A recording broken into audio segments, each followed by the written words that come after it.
নমস্কার আমার দেশ বিদেশের সব বন্ধুরা, কে কেমন আছেন? আশা করি খুব ভালো আছেন।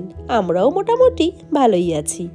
প্রবাসে বাঙালিয়ানা উইথ ডরথির নতুন একটি ব্লগে আপনাদের অনেক অনেক স্বাগত।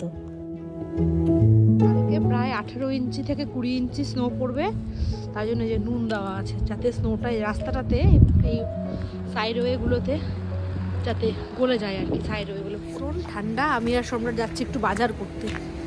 সবজি কেনা নাই, কালকে বেরোতে পারবো। কালকে তো প্রশ্নই নাই বেরোনোর। আজকে রাত্রিবেলা থেকে শুরু হয়ে যাবে তুষার ঝড়টা আর কি, স্নোস্টর্ম। জানি না, এবার বাজার করতে হবে। একটুখানি শপিং মলে যাব। হঠাৎ করে মাথার মধ্যে আমার একটু ভূত চেপেছে, একটা জিনিস কেনার আছে আমাদের। বললাম চলো, মোহর ঘরে আছে, মোহরকে নিয়ে বাইরে বেরোতেই পারবো না। প্রচন্ড ঠান্ডা, মানে প্রচুর, খুব ঠান্ডা, খুব। বৃষ্টি পড়ছিল, জমে বরফ হয়ে গেল, যে কিছুতেই আর ওয়াইপার দিলে পরেও আর যাচ্ছে না। কিন্তু একটু দেখাও ওয়াইপারটা দিয়ে, এতটাই টেম্পারেচার ঠান্ডা, শব্দ হচ্ছে খসখস, মানে কিছুতেই আর যাচ্ছে না এই বরফটা। ডিফ্রস্ট করা যাবে, ডিফ্রস্ট করলে চলে যাবে।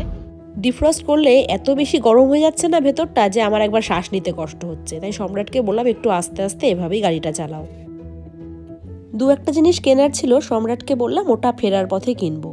আগে চলো যেটা কিনতে এসেছি সেটা কিনে নিই। আজকে আমরা একটা সোফা কিনতে এসেছি, আজকে বুক করে দেবো, কিন্তু যা ওয়েদারের অবস্থা, কবে ওটা ডেলিভারি দেবে কে জানে।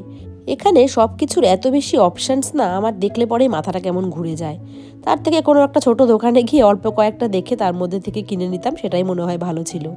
এখানে এসে মনে হচ্ছে কোনটা ছেড়ে কোনটা কিনবো, সবই যেন ভালো লাগছে। শুধু ভালো লাগলেই হবে না, আবার দেখে নিতে হবে যে আমাদের ঘরে আবার ফিট করবে কিনা। আমাদের ড্রয়িংটা খুব একটা ছোট না, কিন্তু এখানে যেগুলো দেখছি সেগুলো অনেকটা বড় বড়।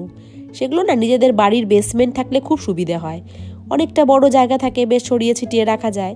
আমাদের ওই একটু জায়গার মধ্যে যেটা আর কি ভালো লাগবে দেখতে, সেরকমই কিছু একটা কিনতে হবে। সেটার জন্যই আমরা সব দেখে বেড়াচ্ছি যে কোনটা আমাদের ঘরে সবচাইতে ভালো ফিট করবে।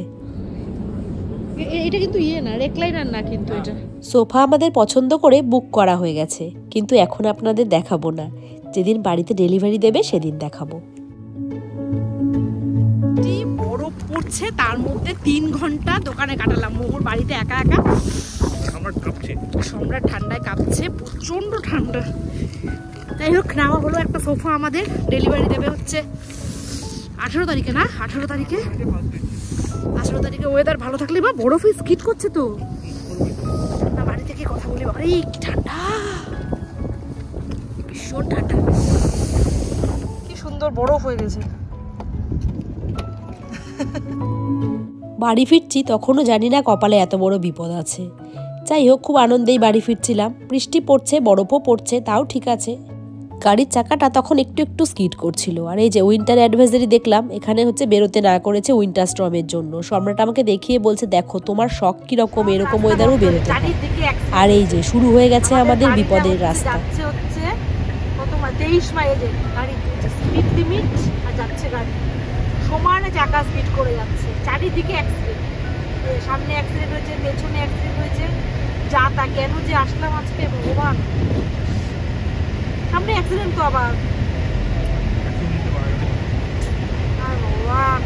ছেলেটা বাড়িতে একা একা, আর এখানে চারিদিকে অ্যাক্সিডেন্ট হয়ে গেছে রাস্তা। ভেতর দিয়ে চলে গেলেই তো হতো গো।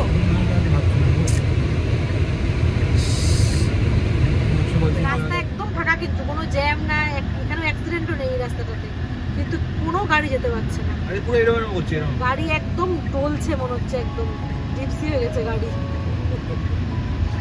গাড়ি একদম টলছে। সামনের গাড়িটা তো একবার এদিকে যাচ্ছে, একবার এদিকে যাচ্ছে, জোরে এক্সিলারেটর মারলে চলে যাচ্ছে।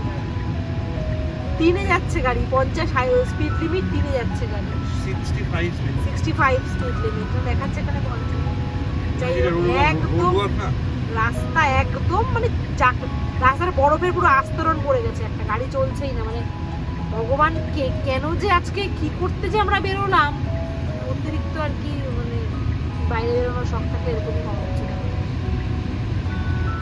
বৃষ্টি পড়েছে, টেম্পারেচারটা এতটাই কম যে বৃষ্টি পড়ে সঙ্গে সঙ্গে সেটা বরফ হয়ে যাচ্ছে, আর সেটা রাস্তার উপরে পুরো হাইড্রোপ্লেটিং হয়ে গেছে। আমাদের সামনের এই সাদা গাড়িটা আর এই কালো গাড়িটা, এরা বোধহয় ব্রেক করছে, ব্রেক করলেই গাড়িটা এদিক ওদিক চলে যাচ্ছে। সম্রাট তো একে চালাচ্ছে গাড়ি, অনেকদিন বাদেই আমি ভিডিওটা বানাচ্ছি, এখন আমার হাসি পাচ্ছে, কিন্তু তখন আমার যা অবস্থা হয়েছিল সেটা আমরাই জানি। সম্রাট খালি বলছিল বাড়িটা ফিরতে পারবো তো আজকে। সম্রাট এখন 3-এ গাড়ি চালাচ্ছে। মৃত্যু ভয় হয়তো ছিল না আমাদের, কিন্তু নতুন গাড়িটা যেখানে সেখানে ঠোকা লাগলেই তো গাড়িটা যেত আমাদের। এরকম কিন্তু হচ্ছে, সামনে দিয়ে নেমে যাচ্ছে গাড়ি, বা পাশ দিয়ে নেমে যাচ্ছে, ডান পাশ দিয়ে চলে যাচ্ছে গাড়ি নিজেদের মতো। গাড়িতে কোনো কন্ট্রোলই করা যাচ্ছে না।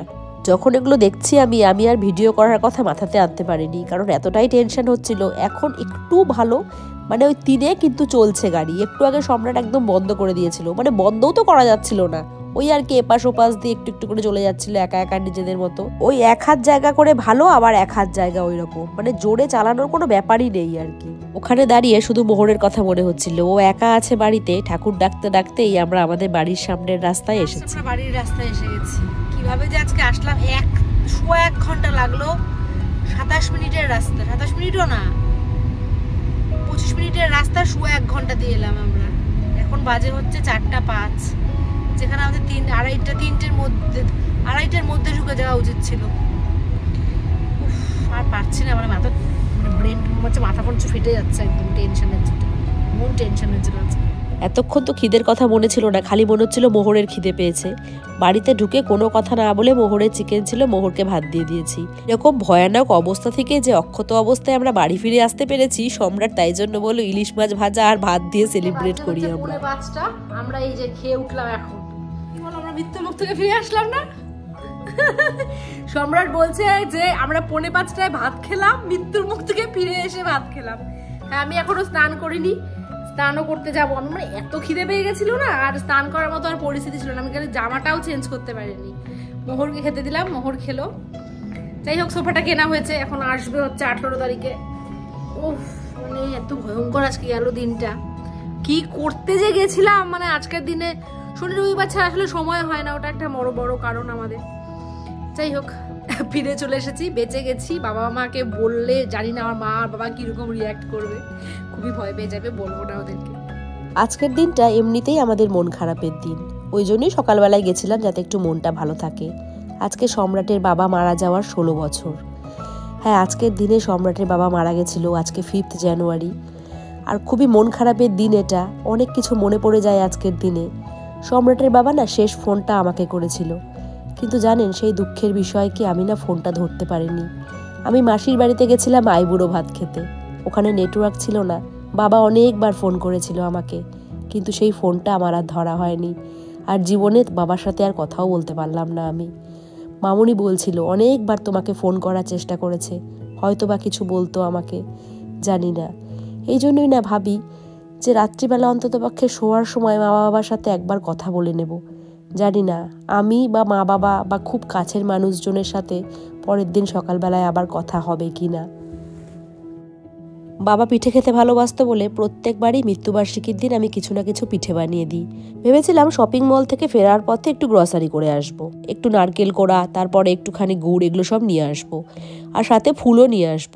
কিন্তু যা অবস্থা আজকে হলো, কিছুই আর নিয়ে আসতে পারিনি। যাই হোক, ঘরে মালপোয়ার মতো সামগ্রী ছিল, ওটা দিয়ে বাবার জন্য মালপোয়া বানিয়ে দিলাম। প্রণাম করো।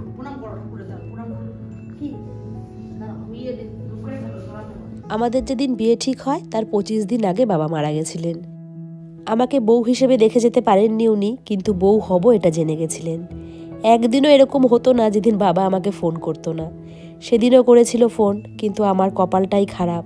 কিছু কিছু আক্ষেপ জীবনে থাকে, যেই আক্ষেপ হাজার চেষ্টা করলেও আমরা দূর করতে পারি না। যাই হোক, একটা মন ভার করা সন্ধে নিয়ে আমার আজকের ব্লগটা এই পর্যন্তই। আমার আজকের ব্লগটা যদি ভালো লাগে, লাইক, কমেন্ট আর একটু সাবস্ক্রাইব করে দেবেন। সবাই খুব ভালো থাকবেন, আনন্দে থাকবেন। শুভরাত্রি।